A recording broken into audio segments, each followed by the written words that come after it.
many facets of cannabis, the end result being the growing of the plant. Now, here to talk about what their company does behind the plant, making a return appearance on New to the Street, is Agritek Holdings CEO Michael Friedman. Michael, welcome back to the program. Thank you for having us back again, too. It is our pleasure. Now, since you were here last time, a lot of things have happened with the storm and with the company.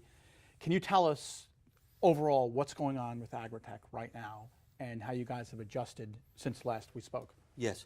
Well, Agritek was always, we were the first publicly traded company fully reporting within the cannabis sector. For the last 7 years, we've been progressing our model and evolving as the industry has evolved. And what I've always tried to do with the company is create a 360-degree model, meaning that we own the properties, whether it's land or buildings. We then get the properties licensed, or we put licensees on the properties. And then we control everything from the genetics of the strains being grown, a track and trace sort of seed to sale type model, that when the product goes to the dispensaries and finally to the consumer, we create that chain and try and not have any broken links in it. So that's, for the most part, our model, coming out with brands being sold and some new acquisitions I'm looking forward to speaking about. Now, you guys support everything behind the plant, but you don't, forgive the pun, you don't deal in plants. That's correct. We have nothing directly to do with the growing whatsoever.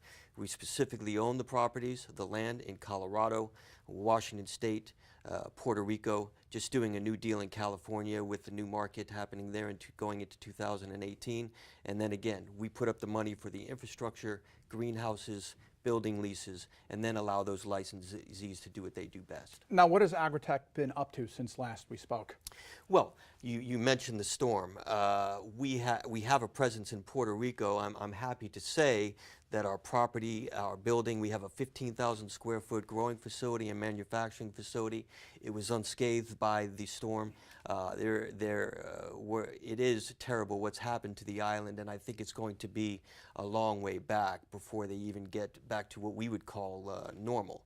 However, for us in Agritek, it's a long-term play, in as much as the marketplace, the tourist industry, I believe, based on its debt, based on the status of the island, you'll eventually see a recreational market there, and you have cruise ships pulling in there every week. Very limited players, and whereas areas such as Colorado or California, what's happening, is so saturated with cultivation and driving prices down. In Puerto Rico, for instance, a pound of a well-known popular strain is going for $4,000 to $5,000 a pound, whereas in Colorado or even California, you're somewhere at $1,200 to $1,500. So the profitability, it's worth being there and withstanding what's happening right now. I was going to say, having a presence in Puerto Rico is sort of a gateway to South America and beyond for Agritek, because it's untapped resources. It's rich in soil. Aside from what happened with the hurricane, the weather there is conducive to growing marijuana. It's true. In our industry, again, it's very difficult when you get into the importing, exporting side.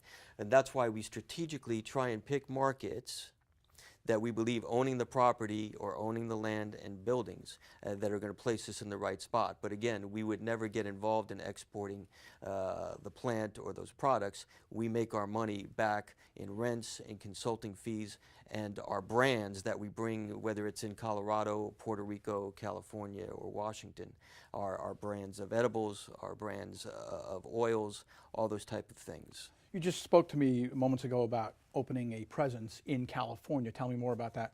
Yes, we have right now, we're inking a deal with approximately starting with 80 and the option for 300 acres in Indio, California, and a new manufacturing facility near Coachella. Everybody knows the Coachella Festival. Well, that whole area is already approved conditionally for the new laws going into 2018.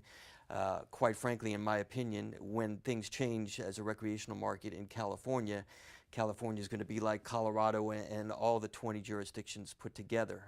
The amount of saturation you have there, over 22, 23 million people. It's only a matter of time before government regulation goes away, and because they want to tap into the tax market that is there, they need the money, and the government's going to want to take a piece of the marijuana pie. You would hope so, and certainly everybody's betting on that. There's no question about that. What we do know is the present administration has a strong stance still. There's still a division and a line. However, you have more and more universities being authorized to do research. I was just reading in the news yesterday that Northern Michigan University has a cannabis growing and organic strain program. In Mississippi was one of the first universities to allow a legal grow. And you have Big Pharma touching with GW Pharma and all these things happening. So it's going to be, again, that too is going to be a long process before the government yields its position. However, Big Pharma is now taking a part, especially on the CBD side with this, which is a non-THC compound from the plant. Now, I understand Agritek is also adding a technology arm to your cultivation and land ownership business model. You guys are expanding into the world of technology. Tell me about that. Well, yeah, that's very exciting. With the advent of home delivery, which I believe is going to be a major factor over the coming years, especially in markets like California and Nevada. Most people, there's still a stigma attached walking into a dispensary, being seen there as a businessman, and the demographic, what you have is millions of baby boomers now, like myself, that don't necessarily want to walk in from an office and go into a dispensary. So there are many known applications out there that allow you to peruse what a store has, not yet legally order directly through the app. And what we've come up, our new app that we've just recently acquired just a month ago, we've revamped it and renamed it. It's called Irby. The site is Get Irby. You can download the application. You can see what you want, your strain or whatever you're looking for. You can put in a request to that dispensary as an information request, and then very cool, it's sort of an Uber Eats meets the cannabis market, where you can actually see the driver coming to you like you would see on an Uber app. So it's something very different than it's available. And what we've done is be the first one to do this type of application that is compliant with the new Californian regulations that requires dispensary drivers to have their location known at all times. So we're signing up delivery services and dispensaries as we speak. Again, I think you're going to be hearing a lot about that nationally, especially in California, our Irby app, and you can go to getirby.com and see a piece of it. Irby is also another huge potential revenue stream for Agritek. There's no question. We can't take a piece of the revenue on a sale. We're not going to cross that line. However, we are charging... Why not? Why not? Because taking money, as far as the federal issues still involved, and this is very important. It's going to change. It's going to change. But from this point, when you read the articles, whether it's from some of the bigger investment firms or Motley Fool, when you're talking about making investments in cannabis stocks, I've always found it important, with almost a 25-year Wall Street background, to make sure that the investor's safe and that the business model of the company that you're involved in is something that's not going to be closed down by the government. Closed down, exactly. So by sending a dispensary a patient and an appointment fee or an admin fee, essentially, and charging for that through the app is not any violation. And by working with the delivery driver, and paying them and allowing them to upsell that client, whether it's for papers or a vaporizer, whatever it may be that we produce, there's no issues with that. And that's what I've tried to do with Agritek Holdings. So you see the government stance, the federal government stance, changing in the long term, because local municipalities and state governments are already fluctuating, from state to state. It's all different depending on what you can and cannot do in the cannabis industry. That's correct. We're talking about, by 2021, according to ArcView Research, we're talking about an over $20 billion industry. We have over half the United States have voted for some form of cannabis regulation, whether it's medicinal or recreational. So at this point, the argument is hard to deny by any administration that this is truly not medicine, that people are not benefiting from this. We're not talking about back in the 70s, that revolution. We're talking about real medicine that helps chemotherapy patients, glaucoma, and that's really what it's about. And Big Pharma is starting to recognize that. There are regulations loosening up, and that's the play that we're on, and that's why it's so important for us to our technology side, like apps like Get Herby, to our growing pods that we place on our properties that can control the genetics, control the nutrients that are going into the plant, complete track and traceability from seed all the way to the end product is our model. I believe that we're the first one to fully do that, and I'm very excited about 2018. Quick question. Who are Agritek's customers, the end users?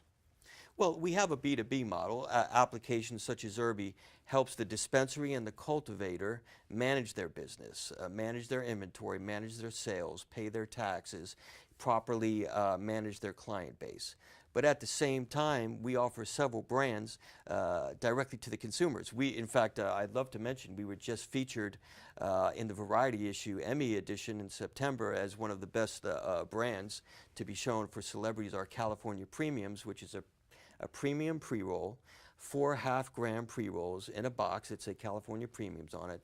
It's a very well done and styled box, something very different from getting something in a tube or having to roll by yourself. It was a great ad in that Variety edition, so we're really excited about that. Just going into production in those more out of Orange County. A second brand that we just acquired this month, which I can't believe that nobody has thought of, it's called Stony Island Pizza. Stony Island Pizza is a medicated pizza, a 200 milligram pizza that can be delivered, bought in a dispensary frozen, and you cook it at home for 10 minutes at 300 degrees, or we're trying to now work with licensing facilities that manufacture edibles where we can cook them and deliver them direct to your door.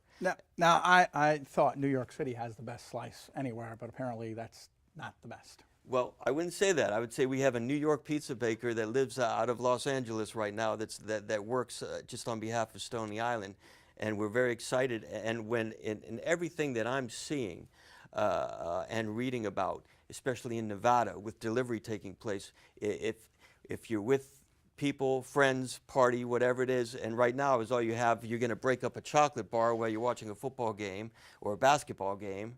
Now you can have a pizza delivered to yourself and have a great time. And that's one of the goals that we expect to do with this brand. We expect it to be very successful this year. Can't you have a great time without Stony Pizza? Well, sure. I guess if you're a beer drinker or a football lover, the game in itself, but no question. And what I'm saying, it's adding a little bit extra panache. That's all I'm saying. Looking at long-term goals for Agritek Holdings, where would you like to see the company 2 years out? Well, what we're doing right now, as I mentioned, is we're making further acquisitions. We're very happy, even though I believe the price of our common stock is very undervalued. We are highly liquid, trading in excess of 150 to 200,000 a day, more than some of the other stocks out there in our sector. And I believe that now is a great time for investors to take a very strong look at us based on our price and based on where we're going over the next 2 years, which would include acquiring additional properties in California and markets. Right now we're in 4 of the largest markets, or the most profitable markets, in my opinion. We expect to be in additional markets.